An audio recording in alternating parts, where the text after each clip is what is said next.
फूल है, शक्ति के वो सिंदूर है, गौरी के गौरव के लिए जो हो रहे अब दूर है।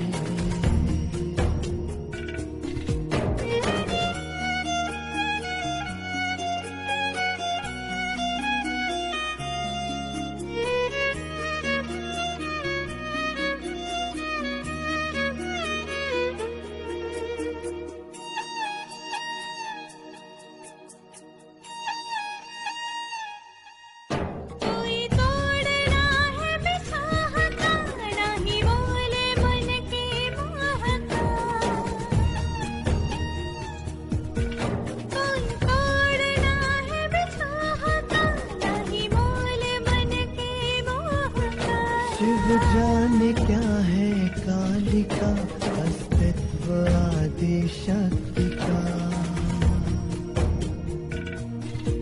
विचलित करे ना भावना, नहीं दे सके कोई सांत्वना, नियति है बंधन से परे, जो रच दिया सो वो करे।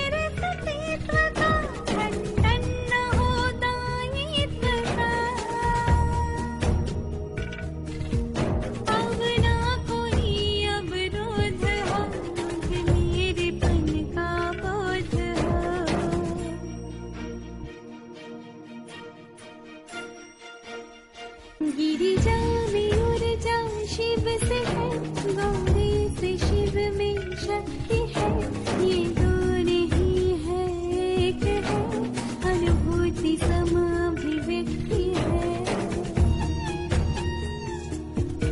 हर श्वास शिव के नाम है, यह प्रेम भी अविराम है, शिव धैर्य तो संयम शिवा, शिव दृष्टि शिवा।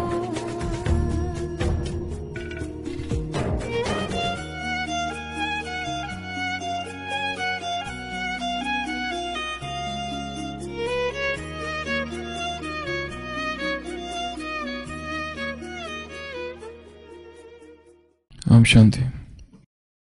हिंदी में एक कहावत है, कहाँ राजा भोज और कहाँ गंगू तेली, छचुंदर के सिर पे न भाए चमेली। कहाँ राजा भोज, कहाँ गंगू तेली।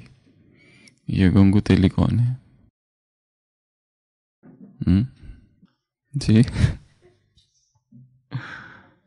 राजा भोज था कभी 11वीं शताब्दी, विक्रमादित्य के ही वंश में, मालवा के राजा, जिनकी ख्याति बहुत थी, संगीत साहित्य सब कुछ, सब में निपुण। दक्षिण में 2 राजा थे, एक तैलंग और गंगेय। ये दोनों शक्तिशाली राजाएं थे और उन्होंने सोचा कि राजा भोज को हराया जाए। अपनी बड़ी सेना लेकर वो गए। राजा भोज की छोटी सी टुकड़ी के साथ उन दोनों की लड़ाई हुई और दोनों की हार हुई। उसके बाद ये कहावत बनी, कहाँ राजा भोज और कहाँ गंगेय और तैलंग, पर समय अनुसार, काल अनुसार कहावतों में, भाषाओं में विकृति आई और फिर वो बन गया कहाँ राजा भोज और कहाँ गंगू तेली। हम क्या थे? कहाँ वो और कहाँ ये? हमारी भी कहानी कैसी है? सुबह की साकार मुरली, रचना और रचता के रहस्य को कोई रिंचक मात्र भी नहीं जानता। किसी को कुछ पता नहीं है कब क्या हुआ, कैसे हुआ, क्यों हुआ, संपूर्ण इतिहास जैसे एक अंधकार है। किसी को नहीं पता कब क्या परिवर्तन हो गया। स्वर्ग केवल किताबों में रह गया। स्वर्ग क्या है, क्यों हुआ, कब हुआ, कहाँ है, किसी को कुछ भी पता नहीं है। इतिहास पर ढेर सारी किताबें लिखी गई है, ढेर सारे इतिहासकार संसार में हुए हैं, हर एक ने संशोधन किया है, लिखा है इतिहास। द्वापर से संस्कृति का, वैदिक काल क्या था, मोहनजोदारो, हड़प्पा क्या हुआ, वैदिक पीरियड, प्री वैदिक टाइम्स, पोस्ट वैदिक टाइम्स, सिंधु घाटी सभ्यता कब हुई, बहुत कुछ लिखा गया है। पर कब क्या हुआ वास्तव में किसी को भी नहीं पता। एक बहुत बहुत बड़ा इतिहासकार था एडमंड बर्क। उसने अपने जीवन के 30 साल लगा दिए इतिहास लिखने में, और उसने सोचा मुझे संपूर्ण मानव जाति का इतिहास लिखना है। केवल किसी एक देश का इतिहास नहीं, संपूर्ण मानव जाति का इतिहास। 1500 पन्ने उसके हो गए लिखकर। बहुत बड़ा विचारक, मनीषी। लिखते लिखते वो रात भर जागते रहता था, सोचते रहता था, यहां वहां से चीजें एकत्र करता था, सूचनाएं। पर एडमंड बर्क बहुत होशियार था, और उसका संकल्प था कि इस मानव जाति में जो कुछ भी हुआ है वो सब कुछ मुझे लिखना है, सब कुछ। 1500 पन्ने हो गए थे। एक रात बैठकर लिख रहा था तो अचानक उसे आवाज आई, उसके घर के पीछे कुछ हुआ है। उसने देखा पड़ोसी भागे भागे जा रहे। उसने पूछा क्या हुआ, क्या हुआ, कोई कुछ बताने को तैयार नहीं। वो घर के पीछे गया, देखा वहां एक हत्या हुई है, मर्डर, लाश पड़ी हुई है, खून बहा जा रहा है, कपड़े रक्त से रंजित है, और हत्यारे को भी पकड़ लिया गया है। वो लोगों से पूछता है किसने हत्या की। एक व्यक्ति कहता है ऐसा हुआ, दूसरा कहता है ऐसा नहीं वैसा हुआ। ये सारे चश्मदीद गवाह है, आई विटनेसेस। तीसरे जो पूछता है वो कोई और ही संस्करण, नया वर्षन बताता है स्टोरी का। जितने लोगों से पूछता है वो सारे वहीं खड़े थे, लाश अभी भी पड़ी हुई है, हत्यारे को पकड़ लिया गया है, और जितने लोग थे अलग अलग बातें बता रहे हैं। वो सोचता है ये घटना अभी हुई है, ये सारे चश्मदीद गवाह है, और मैं लिख रहा हूं इतिहास कब का, 2000 साल पुराना पहले क्या हुआ। ये हत्या अभी हुई है, और फिर भी लोग इतनी अलग अलग बातें बता रहे। वो घर आया और उसने जितना कुछ लिखा था सब कुछ जला दिया। बहुत बुद्धिमान इतिहासकार था। पता ही नहीं कब क्या हुआ, कहां कैसे हुआ। हमारी भी कहानी ऐसी ही है। इतिहास में कब क्या हुआ, क्या परिवर्तन कब आए, हुआ कुछ, हमने माना कुछ। इतिहास में ढेर सारी चीजें हुई है, सभी का वर्णन है, सबका वर्णन लिखा हुआ है। पर वर्णन लिखा कब है, जब व्यक्ति हुआ उसके मरने के कुछ साल बाद। ढेर सारे साधु संत योगी तपस्वी महात्माएं हुए हैं जिनको लोग भगवान के रूप में पूजते हैं, पर वो जब हुए तब शायद कुछ नहीं हुआ होगा। वो जब चले गए उनके भक्तों ने उन्हें मिलकर भगवान का दर्जा दे दिया। वो जब हुए शायद कोई भी चमत्कार ना किए हो, पर जब भी महान आत्मा जाती है तो उसके इर्द गिर्द चमत्कार खड़े हो जाते हैं, मंदिर बनते हैं। भक्ति कल्ट, भक्ति का तुमको पता है आज सुबह की साकार मुरली, ज्ञान का तुमको पता नहीं है, रिंचक भी पता नहीं है।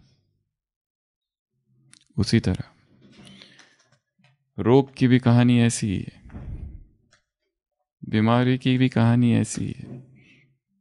कब रोग सृष्टि में आए पता ही नहीं चला। देवी देवता थे, कब द्वापर चालू हुआ, कब त्रेता अंत हुआ, बीच में क्या हलचल हुई, और व्यक्ति ने क्या क्या किया, कुछ भी पता नहीं है। और फिर अचानक भगवान आता है और कहता है कि तुम देवता थे, कहाँ राजा भोज और कहाँ गंगू तेली, तुम क्या बन गए और कैसे बन गए और क्यों बन गए तुम्हें ही पता नहीं, मैं तुम्हें इतिहास बताता हूँ। बाप आए हैं सृष्टि का क्या हिस्ट्री और ज्योग्राफी पढ़ाने। तो जैसे हर चीज का इतिहास है, और कुछ इतिहास तो भगवान ने बता दिया, कुछ मनुष्यों ने बताया है। आटे में नमक मिसल, सभी बातें जो मनुष्य ने लिखी है, बताई है, कही है, जानी है, समझी है, संपूर्ण सत्य नहीं है, परंतु हाँ कुछ सत्य तो उसमें है।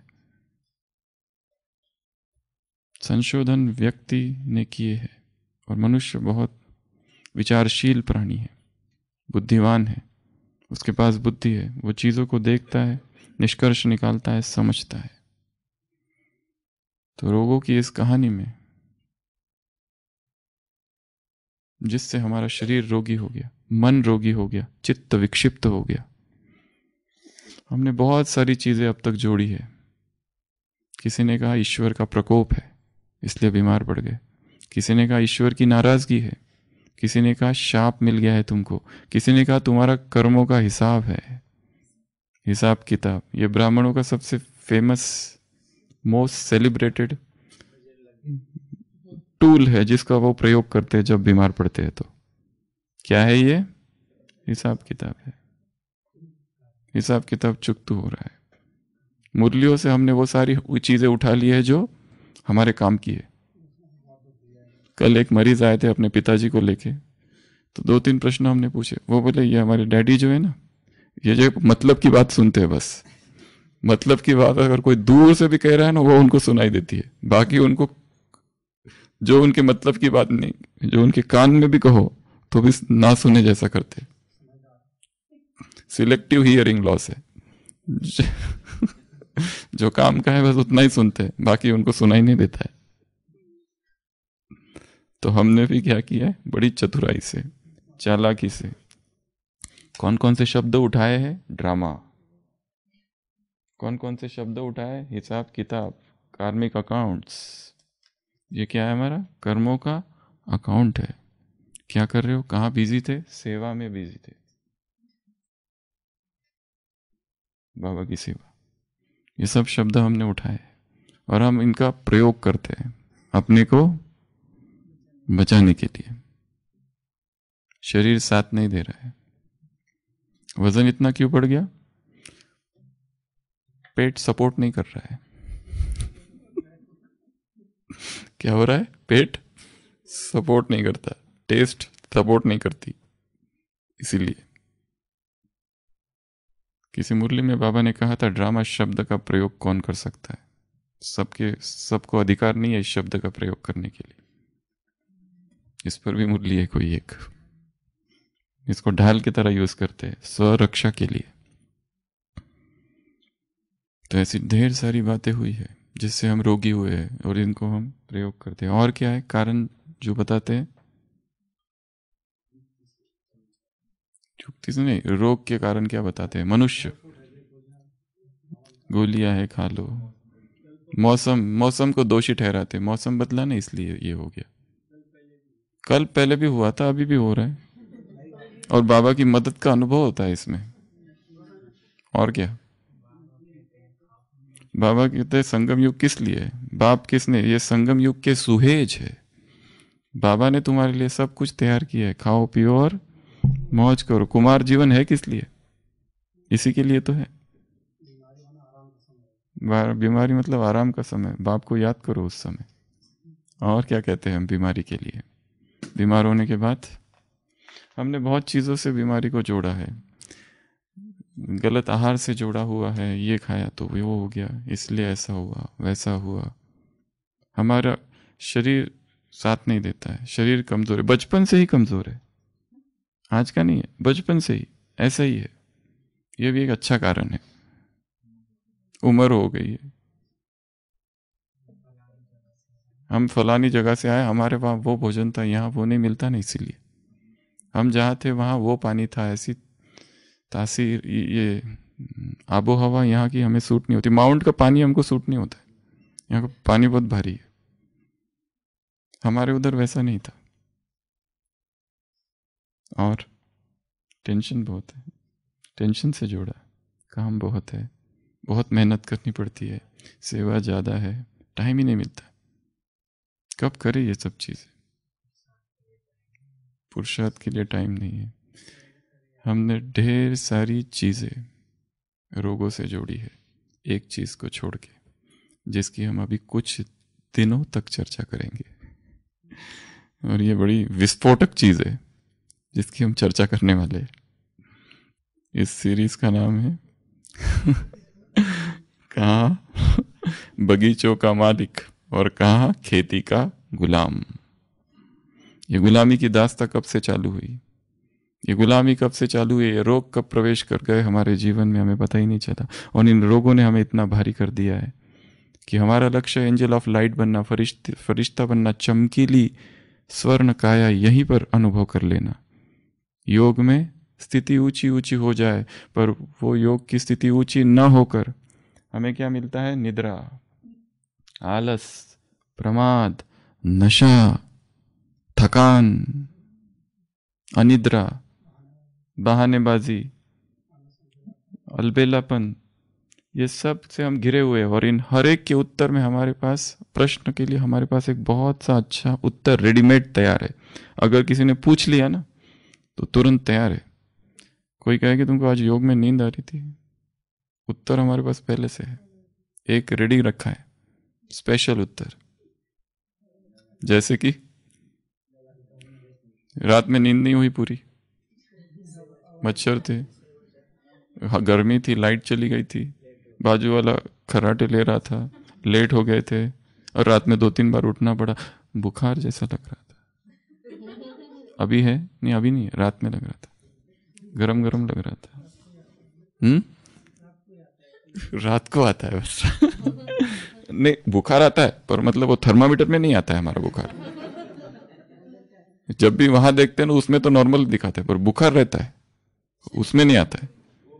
रिपोर्ट्स किए कुछ, सारे रिपोर्ट्स है, सब नॉर्मल है, रिपोर्ट्स तो ठीक आते पर बुखार रहता है, हड्डियों में बुखार है तो कहीं ना कहीं हमने एक सुरक्षा कवच निर्माण कर रखा है। तो कहाँ थे हम जब धरती पर उतरे, तो क्या थे, कितने स्वस्थ, कितने निरोगी, कितने अथक, कितने सुंदर। मुरलियों में आते हैं ना, अभी लूले लंगड़े, दुबले पतले काले, तब ऐसा नहीं था। तब कैसे थे हम? सुंदर थे, कंचन काया थी, अकाले मृत्यु नहीं थी उस राज्य में। ऐसा क्या था वहां पर जो यहाँ पर चालू हो गया द्वापर से? तो हमने ढेर सारी चीजों के साथ रोग को जोड़ा है, एक चीज छोड़कर। मेडिकल साइंस ने जर्म थियरी निकाली, बैक्टीरिया, वायरसेस, फंगाई, ये सब निकाला कि इनके वजह से होता है। फिर एनवायरमेंटल निकाला, पोल्यूशन निकाला, पोल्यूशन की वजह से होता है। ढेर सारे कारण है, कुछ अननोन, कुछ ऑटो इम्यून, इटियोलॉजी हम जिसको कहते हैं मेडिकल फील्ड में, पैथोजेनेसिस। हर बीमारी होती है, उसको डिवाइड कैसे किया जाता है मेडिकल में? इंट्रोडक्शन, वो बीमारी क्या है, इटियोलॉजी, उसका कारण क्या है, पैथोफिजियोलॉजी, क्यों हुआ वो, इन्वेस्टिगेशंस, क्लिनिकल फीचर्स क्या है उस बीमारी के, जैसे मलेरिया, डेंगू, उसमें क्या क्या होता है मरीज को, साइंस होते हैं, सिम्टम्स होते हैं, सिम्टम्स जो दिखाई देते हैं, साइंस हमको इलिसिट करने पड़ते, जो डॉक्टर करता है। सिम्टम क्या है बीमारी के, साइंस क्या है बीमारी के, इन्वेस्टिगेशंस करते, ढेर सारी जांचें, एंजियोग्राफी से लेके ब्लड टेस्ट से लेके सब कुछ। फिर उसके बाद में मैनेजमेंट, एक इंसिडेंस और प्रिवेलेंस भी होता है, समाज में कितना इंसिडेंस है, कितना प्रिवेलेंट है ये डिसीज़। और फिर प्रिवेंटिव मेजर्स होते हैं, फिर वैक्सीनेशन होता है, मैनेजमेंट, फिर गवर्नमेंट क्या कर रही है उसके लिए, पॉलिसीज़ होती है, प्रोग्राम्स होते हैं, नेशनल ट्यूबरकुलोसिस प्रोग्राम। इस तरह से किसी भी बीमारी का वर्णन मेडिकल फील्ड में इंट्रोडक्शन से चालू होता है। इटियोलॉजी, वायरस से हुआ, बैक्टीरिया से हुआ, क्या हुआ, क्यों हुआ, कैसे हुआ, कितना हुआ, वर्तमान स्थिति क्या है उस बीमारी की, नए कौन कौन सी ड्रग्स आ रहे हैं उसको, उस पर जीत पाने के लिए। ये एलोपैथी, आयुर्वेद, वात पित्त कफ, होम्योपैथी, कितने सारे, इतनी सारे विधियां है, पैथीज है संसार में कि बात मत पूछो। किसी भी व्यक्ति के पास जाओ और अपनी बीमारी का दुखड़ा यदि सुनाओ तो वो एक नुस्खा तो जरूर देगा कि तुम जो है ना ये गलत कर रहे हो, ये पीना बंद करो, अभी ये चालू करो। वो एक चीज तो जरूर बताएगा ही बताएगा, क्योंकि इसमें अहंकार को बड़ा रस मिलता है, दूसरों को सलाह देना। हाँ, ये पिया करो, वो पिया करो, वैसा पिया करो, ऐसा किया करो। हमें हर एक चीज से जोड़ा है।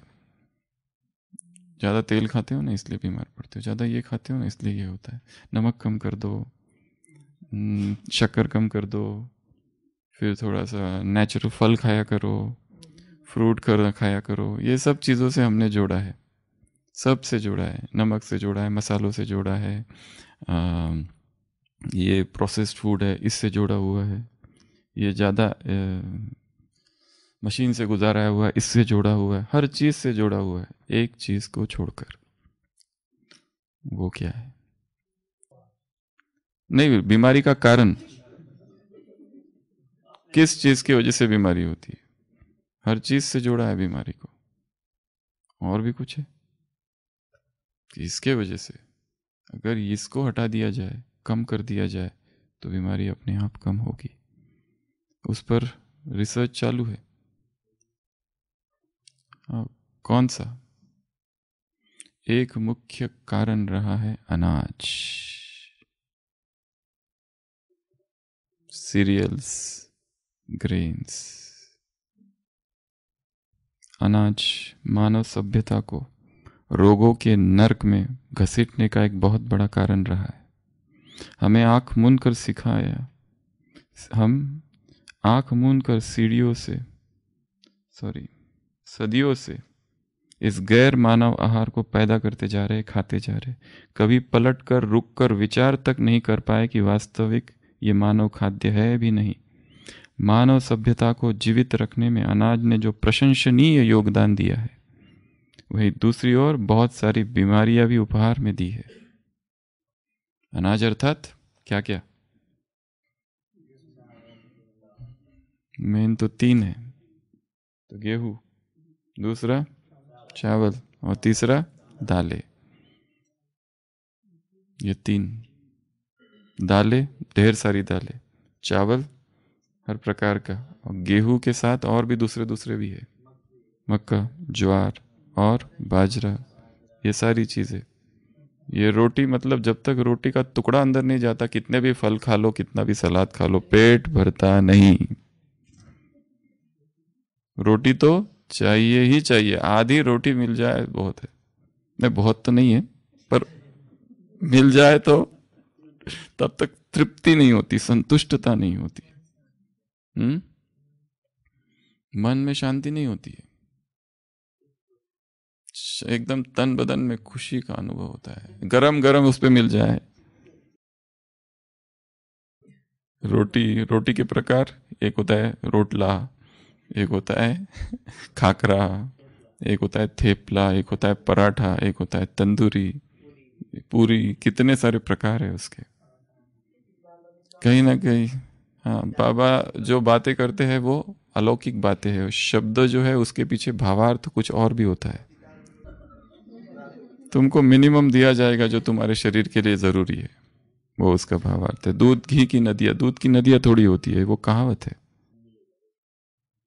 ये सब जो है, इसका जो हम कह रहे हैं यहाँ पर, उसको कुछ भी मानना नहीं। खुद रिसर्च करो, खुद इन्वेस्टिगेट करो। यहाँ ढेर सारी बातें बताई जाएगी, कही जाएगी।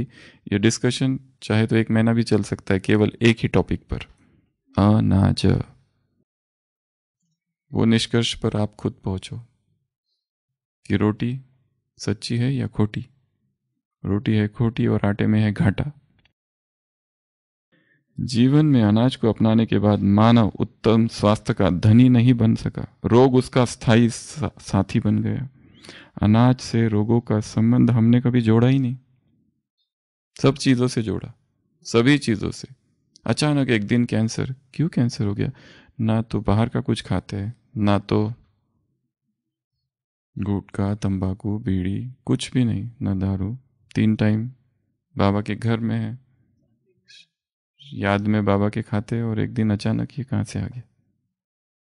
रोग को प्रकृति का अभिशाप, ईश्वर की नाराजगी, भाग्य का चक्कर, या प्रेत भूत की बाधा।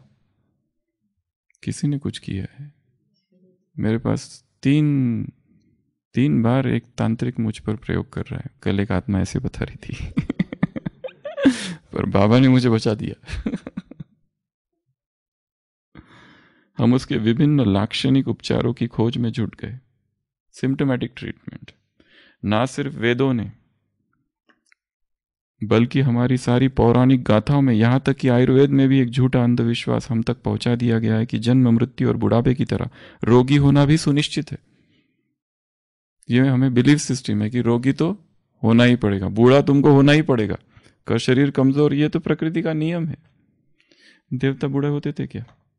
देवता रोगी होते थे क्या? देवताओं को लगता था कमजोरी लग रही है, सुस्ती लगती है, पता नहीं, हमेशा एक थकान सी रहती है शरीर में। कोई दूसरा देवता है, क्या हुआ भाई तुम क्यों बैठे हो, चलो खेलते हैं चित्रकला, नहीं नहीं आज मूड नहीं है। देवता कभी ऐसा कहेगा कोई? कहाँ है नारायण जी? रेस्ट पे है, हॉस्पिटल गए दिखाने के लिए, आज राज्यसभा निलंबित, रद्द हम पुरानी मान्यताओं, धारणाओं के इतने गुलाम हो चुके हैं कि ऋषि मुनि शब्द सुनते ही भाव विभोर हो उठते और मानकर चल पड़ते हैं कि बस इसको जो कुछ भी, इनका जो कुछ भी होगा सिर्फ सत्य ही होगा।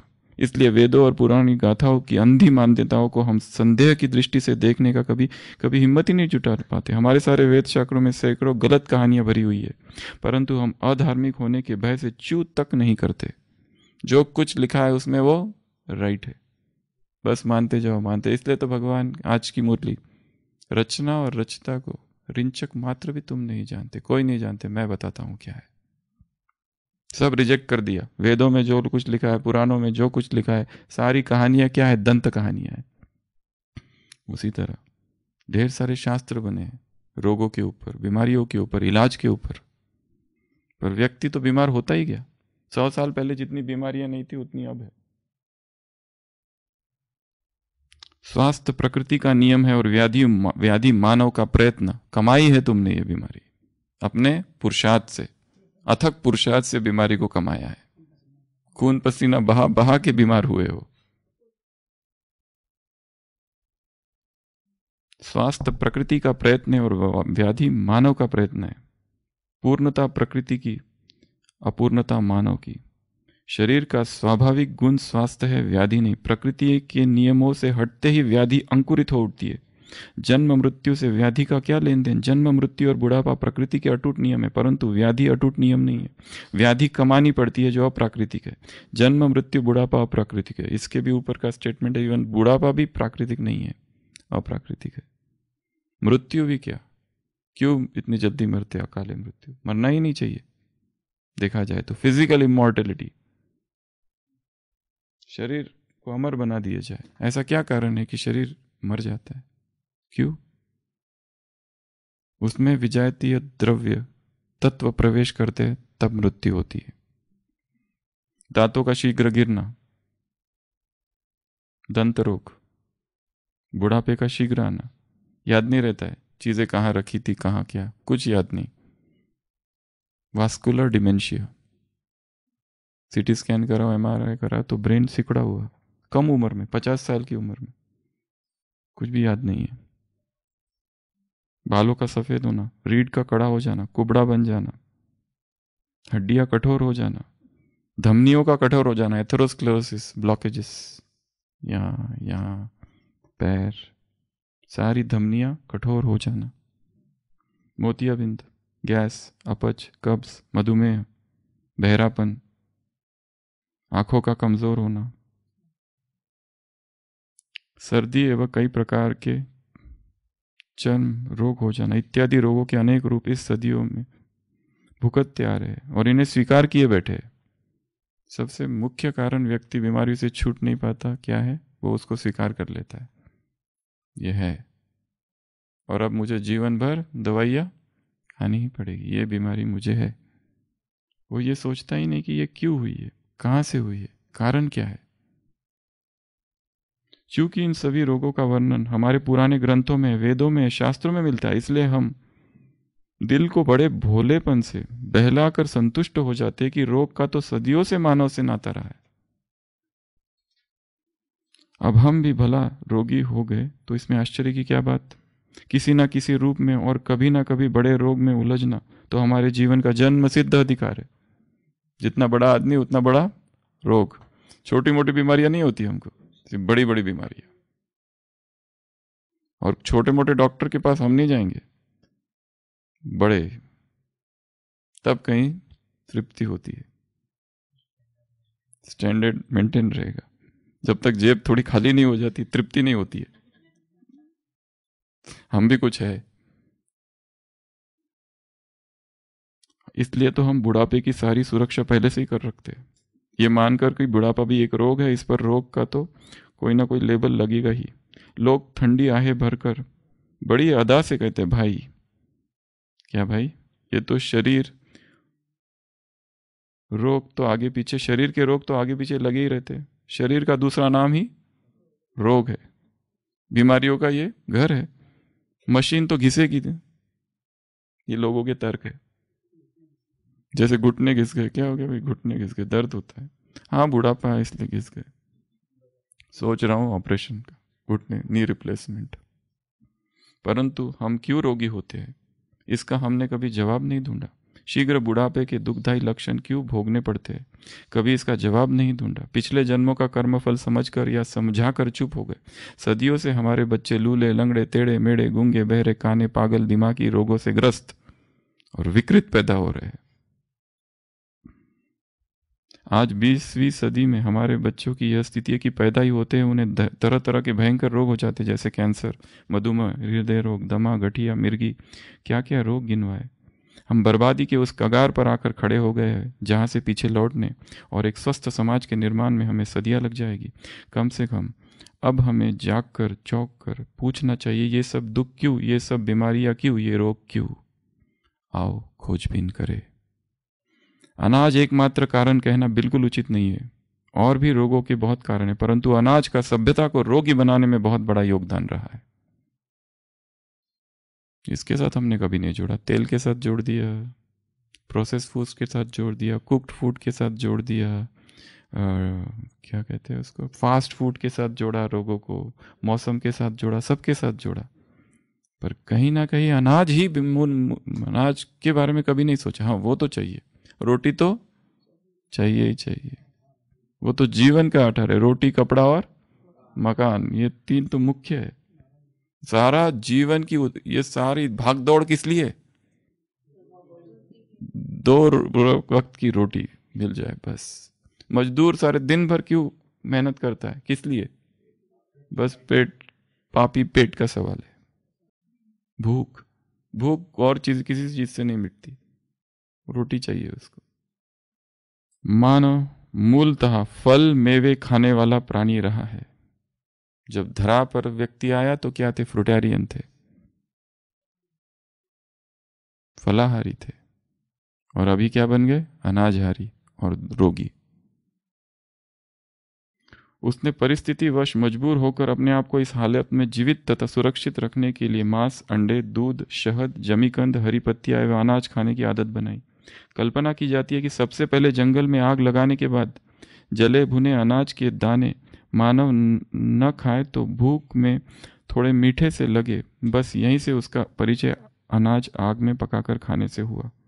खैर, हम इस बात से कोई मतलब नहीं है कि मानव ने पहली सिगरेट कब और कैसे पी। हमें तो केवल ये देखना है कि हमारे स्वास्थ्य का अनाज से क्या नाता है, ये रोगदायक आहार है या आहारदायक, आरोग्यदायक।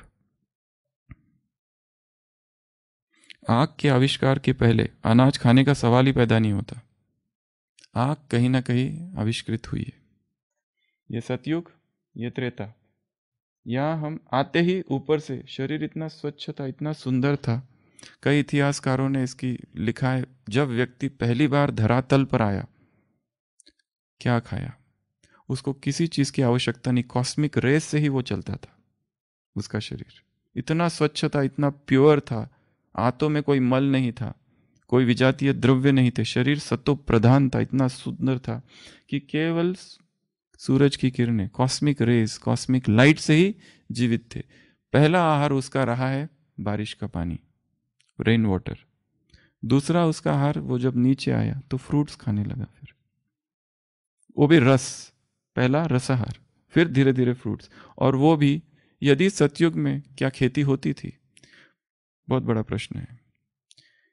खेती के लिए क्या क्या उठापटक करनी पड़ती है, बहुत सारी चीजें। क्या देवता आके बैल, हल, मेहनत ये सब करेंगे ना? हाँ, अगर खेती होती भी थी तो वो केवल आनंद के लिए, प्लेजर के लिए, बस ऐसी एक व्यवस्था, एंजॉयमेंट। खाते भी थे देवता भूख के लिए नहीं, किस लिए? एंजॉयमेंट के लिए। 36 प्रकार का भोग, ये भोग वो भोग, देवता है, पिकनिक करते थे, आनंद करते थे। उनके जीवन का आधार ये नहीं था। भूख और प्यास क्या होती है उन्हें पता ही नहीं था, क्योंकि शरीर स्वच्छ था। स्वच्छ शरीर को कभी भूख प्यास नहीं लगती है, वो तो अस्वच्छ होता है शरीर, तब भूख प्यास जागती है। और कोई विकार भी नहीं थे, शरीर भी सत्व प्रधान, प्रकृति भी सत्व प्रधान। तो इतिहासकारों का मानना है कि जब पहली बार आया, आयु बहुत लंबी थी। कितनी कितनी थी, उस पर एक बहुत बड़ी किताब लिखी है, लाइफ इन फ्लोरिडा, होटिमा हिल्टन। इतनी बड़ी किताब है जिसमें पूरा वर्णन लिखा है इतिहास का, कि कैसे व्यक्ति 150 वर्ष जीता था, 250 वर्ष। बाइबल में लिखा है, ऐसे ऐसा वर्णन किया है कि नोह की उम्र उस समय 600 वर्ष की थी, फिर उसका बेटा जो था उसकी उम्र 500 वर्ष की थी। ऐसे बहुत सारे लोगों के वर्णन है बाइबल में, एक एक व्यक्ति और उसका एक एक की उम्र, कितने कितने साल। मनु शत्रुपा ने तप किए, श्री राम के माँ बाप के पूर्व जन्म, दशरथ और कौशल्या, उसने इतने साल 10,000 तप किया। ये सब कहाँ का वर्णन है? ये सब द्वापर में लिखा गया। मैं भी उतना नहीं होगा, पर एक चीज तो निश्चित है कि आयु लंबी थी, निश्चित है। इतनी तो नहीं थी जितना हम देखते। अभी कुछ दिनों पहले एक पेशेंट आए, उसकी उम्र थी 29 ईयर्स, हार्ट अटैक, 29 की एज में heart attack, major heart attack, angioplasty हुई, स्टेंट डला गया। कोई सोच भी नहीं सकता इतनी उम्र में हार्ट अटैक आ सकता है। तो रोग रोग रोग रोग, इतने सारे रोग, छोटी छोटी उम्र में ऐसे रोग। दोनों किडनी फेल, डायलिसिस चालू। एक छोटा बच्चा आता है हमारे पास डायलिसिस करने, अकेला आता है बेचारा, गरीब है, और पैसे नीचे से ऊपर, पहले गांव से एक बस बंद कर दूसरी जगह, फिर वहां से और रिक्शा से आबू रोड तक, फिर आबू रोड से यहाँ स्टेशन या बस स्टैंड तक, वहां से पैदल यहाँ तक आता है, हॉस्पिटल तक। क्यों? ये सारे रोगों से हम ग्रसित हो गए। कहीं ना कहीं सोचने की आवश्यकता है, ये सब कब हुआ, कैसे हुआ। फिर हम बता रहे थे, सबसे पहले एयर, कॉस्मिक एयर, फिर पानी लिया, फिर रस लिए, फिर फ्रूट्स खाना चालू किया, फिर द्वापर आया। द्वापर से फिर उसने यहाँ से मनुष्य ने शिकार करना चालू किया, नॉनवेज चालू हो गया। फिर धीरे धीरे खेती करना चालू की। यहाँ पर खेती में बहुत कुछ किया उसने, और क्या क्या किया वो हम देखेंगे। उसके पहले आग और अनाज। आग के आविष्कार से पहले अनाज खाने का सवाल ही पैदा नहीं होता है, क्योंकि अनाज का सारा खेल आग के पकने पर निर्भर है। समय व्यतीत होने के साथ मानव आग में भोजन पकाने की कला को विकसित करता चला गया। दो चीजों ने संसार की बहुत हानि की है, एक पाक शास्त्र, दूसरा औषधि शास्त्र, food industry and drug industry. पाक शास्त्र अर्थात भोजन बनाने की कला। उसमें इतनी वैरायटीज, जितनी वैरायटी भोजन की और तो किसी इसमें नहीं होगी। उसमें सुख मिला है, यहीं से द्वापर से सब चालू हो गया ये। इसलिए कहा ना, कब चालू हुआ, कहाँ चालू हुआ, किसी को कुछ पता नहीं, पर हुआ है जरूर। आगे, कुदरत ने कोई आहार कभी किसी वस्तु पर निर्भर नहीं रखा। जिस तरह संसार के सभी प्राणियों के लिए उसने पका पकाया आहार भोजन बनाया, उसी तरह हमारे लिए भी उसने फल मेवे पके पकाए दिए हैं। अनाज के उपयोग की लालसा ने मनुष्य को हमेशा के लिए पोषक तत्व नष्ट करने वाली प्राणघातक आग से नाता जोड़ दिया। बस यही से मानव ने नींव रख दी अपने दुर्भाग्य की और रोग की। बस तभी से यह रोग की कहानी शुरू हुई। मानव अपने मूल आहार से भटक गया। अनाज की अधिक आवश्यकता और दैनिक आवश्यकताओं ने उसे खेती करने पर मजबूर कर दिया। देवताएं खेती करते थे या नहीं, ये आप सर्च करो। सतयुग में खेती थी या फलों के बगीचे थे? वहां बगीचे थे, खेती नहीं थी। बगीचे अलग चीज है। Orchids of fruits, not cultivation of land. आगे, खेती एक मानव सजा। उगते हुए सूरज के सामने 2 बैलों को जोतकर हाथ में हल लिए नंगे बदन उषा काल में मेहनत कर रहे किसान की प्रतिमा को देखकर हम प्रसन्नता से झूम उठते हैं। ये दृश्य, किसान, मेरे देश की धरती। परंतु हमें उसमें मानव का दुर्भाग्य और सजा नजर नहीं आती। यहीं से ही आफत आ गई बेचारे स्वतंत्र निर्दोष बैलों पर।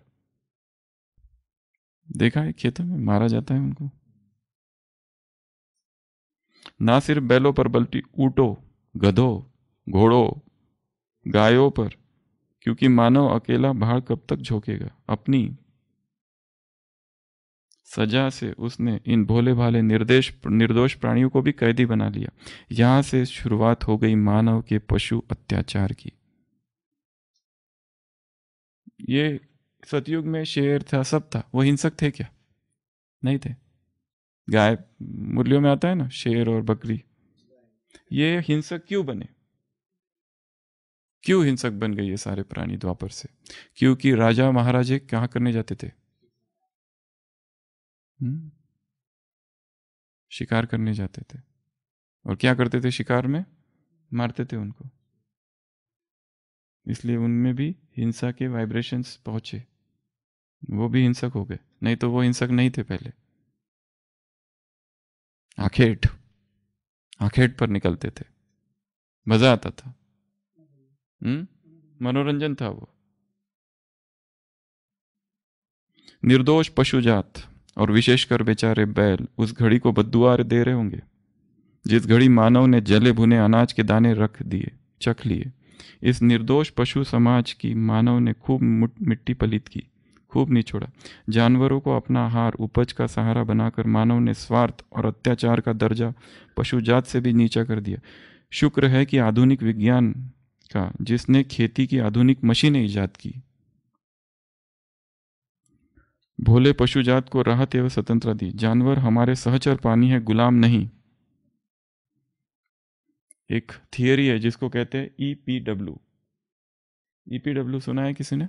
आइंस्टीनियन पेन वेव्स। जब भी किसी पशु को पीड़ा दी जाती है, मारा जाता है, गाय बैल कोई भी, हमारे स्वार्थ के लिए। वो देखा है वो गाड़ी जिसमें जाली वाली गाड़ी और अंदर मुर्गियां लेके जा रहे हैं अभी उनको, बेचारी दर्द में है, दुख में है, पीड़ा है। ये जो जानवर है उनकी जो पेन, जो आह है, जो दुख है, वो पीड़ा प्रकृति में जाती है। जितना उनको सताया जाता है, मारा जाता है, पोल्ट्री में देखो, सब जगह पर वो जो दर्द के प्रकंपन है वो सृष्टि में जाते हैं और उनके वजह से जो प्राकृतिक आपदाएं होती है वो होती है उन वेव से। इसको कहते हैं आइंस्टीनियन ब्रेन वेव्स। इसका आप रिसर्च कर सकते हैं। EPW से अचानक भूकंप हो गया कहीं, क्यों? जरूर ये जो जानवर है उनको मारा जाता है, पीड़ा दी जाती है। उसको अगर देखोगे आप तो कहोगे ये क्या है? किस किस तरह के इंजेक्शन दिए जाते हैं, मारा जाता है, क्या कुछ किया जाता है उनके साथ। अपना आहार पाने के लिए हमने इतने सारे जरिए, इतनी सारी निर्भरता, इतनी सारी शक्ति और कितना परिश्रम करना पड़ा। तो आहार पर, तो आइए इस पर प्रकाश। अनाज को भोजन के रूप में ग्रहण करने के लिए निम्नलिखित परिश्रमों से गुजरना पड़ता है। 10 बातें हैं। सबसे पहला, बीज रोपण। खेती में क्या डालो? बीज। फिर बैल को लाओ। फिर हल और जुताई, हल चलाओ, जुताई। फिर सिंचाई की व्यवस्था, चौथा। 5वां, कटाई। फिर धुनाई। फिर सफाई विभाग क्या कर रहे हैं? माताएं अनाज को साफ कर रही है। फिर पिसवाई और कुटाई। फिर उसको वैसे खा सकते हैं क्या? उसको पीसना पड़ता है आटे को, फिर पीसो, उसके बाद में पकाओ, बिना उसके तो कैसे खाएंगे, फिर मसाले के माध्यम से खाना। हाय रे मानव क्यों ली तुमने, बैठे बिठाए आफत मोल, जीवन मस्ती छोड़ के तुमने उठा लिया दुखों के ढोल। आपने देखा कितने ढोल बजाने पड़ते हैं, कितने गीत पढ़ते हैं, तब जाकर मिलता है रोग का रख, पशुओं का दाना, घास का बीज, गैर मानव आहार, अनाज। बगीच खेती का आदमी से कोई नाता ही नहीं, वह तो फलों के बागान का मालिक था। इन बगीचों की केवल उसे सुरक्षा करनी पड़ती थी, बीज बोकर बस फलों का मौसम अनुसार मस्ती पूर्वक इंतजार करना पड़ता था।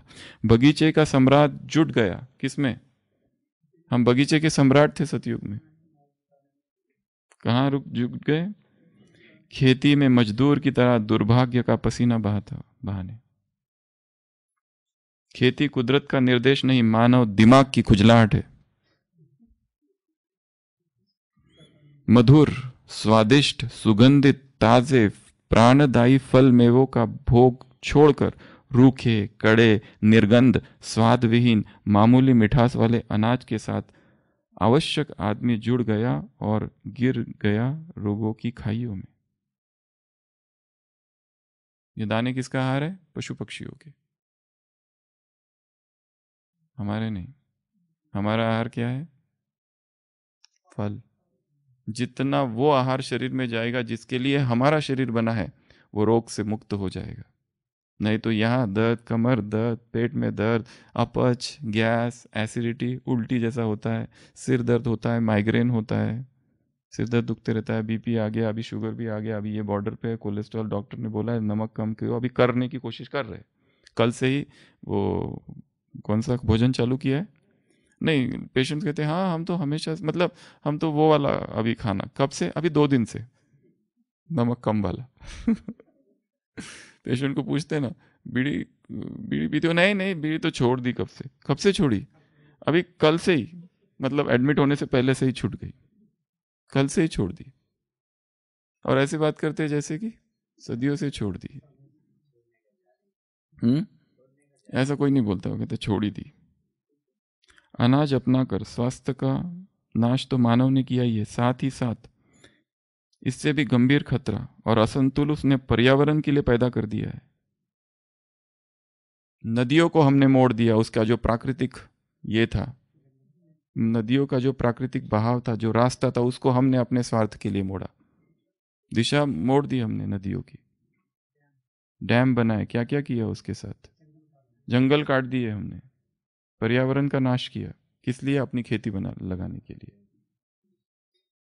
वृक्षों को काटकर अधिक से अधिक जमीन को सपाट कर पर्यावरण का दुश्मन हम बन गए। फलों की के वृक्ष की छाया व सुरक्षा का आनंद लूटने वाला सम्राट कड़ाके और सर्दी का शिकार हो गया। कच्चे अनाज की तरफ मानव का रत्ती भर भी आकर्षण नहीं है। ये गेहूं रखे, खाओ, आशीष भाई खा के दिखाओ गेहूं, ये है चावल, खाओ उसको, ये है दालें, खा के दिखाओ, कोई आकर्षण है, मुंह में पानी आता है दालों को देखकर।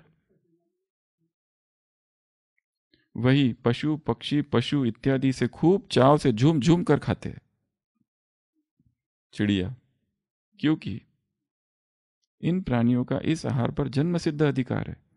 कच्चे अनाज के पाचन की व्यवस्था कुदरत ने इन प्राणियों के अंदर की है, मानव में नहीं। कच्चे आहार खाते ही हमारे पेट में दर्द। प्राणियों को मजा आता है, आनंद, दालें नियम अनुसार पशु पक्षियों का खाना है, अनाज पर उनका साम्राज्य और फल मेवों पर हमारा साम्राज्य। पराये साम्राज्य में आकर हम स्वास्थ्य के धनी, दरिद्र और कंगाल हो गए। आइए लौट चले अपने साम्राज्य की तरफ। ताजे फले और मेवे को सूखे कच्चे अनाज के सामने रखकर तुलना करें और पूछे अपने आप से, क्यों पागल है हम इस अनाज के। दोनों के रूप, गंध एवं स्वाद में जमीन आसमान का फर्क है। ईश्वर ने फल मेवों के खाने को सीधा तैयार किया है, करके परोस दिया है, बस हमें इन्हें खाना है। अनाज को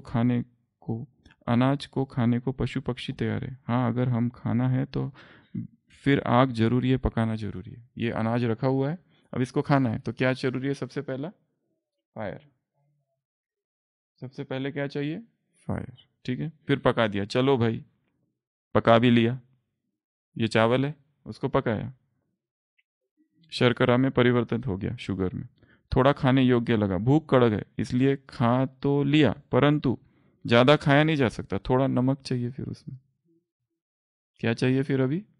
थोड़ा सॉल्ट। बिना सॉल्ट के कोई खिचड़ी बनाए, उसमें नमक ही नहीं है, चावल बना दिया, नमक ही नहीं है, मजा आता है। दाल बना दी पर बिना नमक वाली, जैसे कोई कठोर सजा मिल रही है, वो जबरदस्ती डॉक्टर ने बोला इसलिए।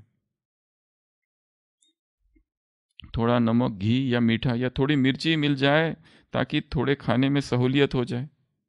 ठीक है, चलो भाई, मसालों की व्यवस्था कर दी। अब तो मजा आ रहा है ना? नहीं, क्यों क्यों भाई? प्यास के मारे गला सूखा जा रहा है, अब पानी चाहिए। क्या चाहिए? पानी चाहिए।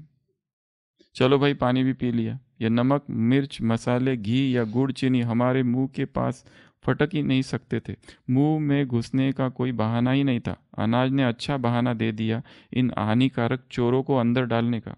अंदर जाने से पहले जीभ ने तो बहुत रोका, मना किया, परंतु अनाज महाशय के साथ चुपके से ये सभी नीचे पेट में उतर गए। शरीर ने पहचान लिया इन चोरों को, खूब सारा स्त्राव कर सभी अंगों को बचाते हुए शीघ्र धक्का मारकर इन्हें बाहर फेंकने की तैयारी चल पड़ी। कुछ हाथों, कुछ गुर्दे की तरफ धकेल दिया। स्त्राव के कारण शरीर में पानी की कमी हो गई, प्यास फालतू में बढ़ गई, और हमने यह नियम बना लिया कि भोजन के बाद या साथ पानी पीना स्वाभाविक है। पानी पीते रहते दिन रात पानी पीते रहते। खाना खाया, कोई लोग खाने खाते खाते भी पीते रहते, कोई खाने के बाद भी पीते रहते, खाने के पहले भी पीते रहते, दिन भर पानी पीते रहते, और फिर भी पथरी होती रहती है। कहते पेट ही नहीं साफ होता सुबह सुबह जब तक 2-3 ग्लास पानी नहीं पी ले। किसी व्यक्ति ने जीवन भर पानी पर एक्सपेरिमेंट किया, लास्ट में उसका कंक्लूजन था, single drop of water in the system is death. एक बूंद भी पानी अगर एक्स्ट्रा पड़ गया शरीर में, वो मृत्यु है। क्या पानी की इतनी जरूरत है जितना हम पी रहे? शायद नहीं, शायद। खुद खोज करके देखो।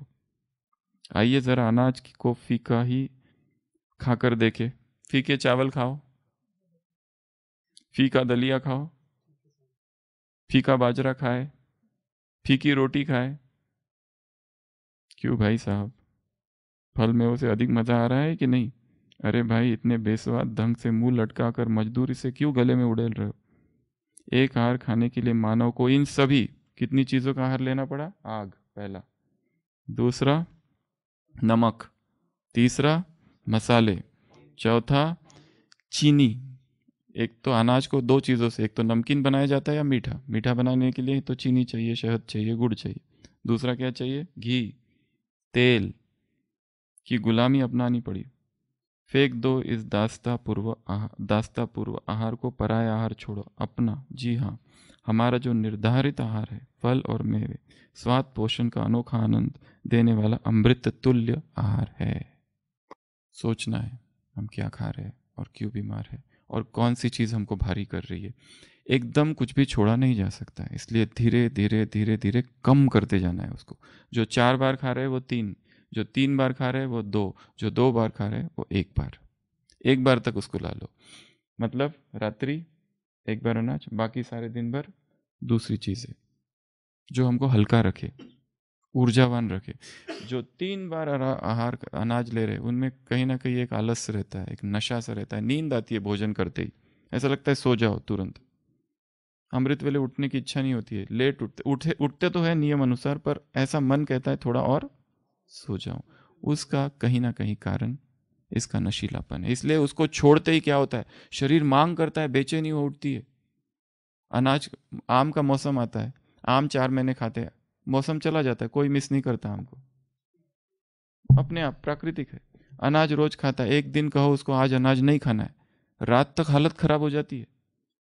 ढूंढ के रोटी का सूखा टुकड़ा भी मिल जाए तो भी खा लेंगे, तो कहीं जाके अब थोड़ा सा इधर, थोड़ा सा ठीक लगा अभी खाते ही। इससे ही पता चलता है कितना उसमें एडिक्शन है। तो ये हमने कुछ प्रारंभिक बातें आज देखी, कल कुछ आगे की बातें देखेंगे। ओम शांति।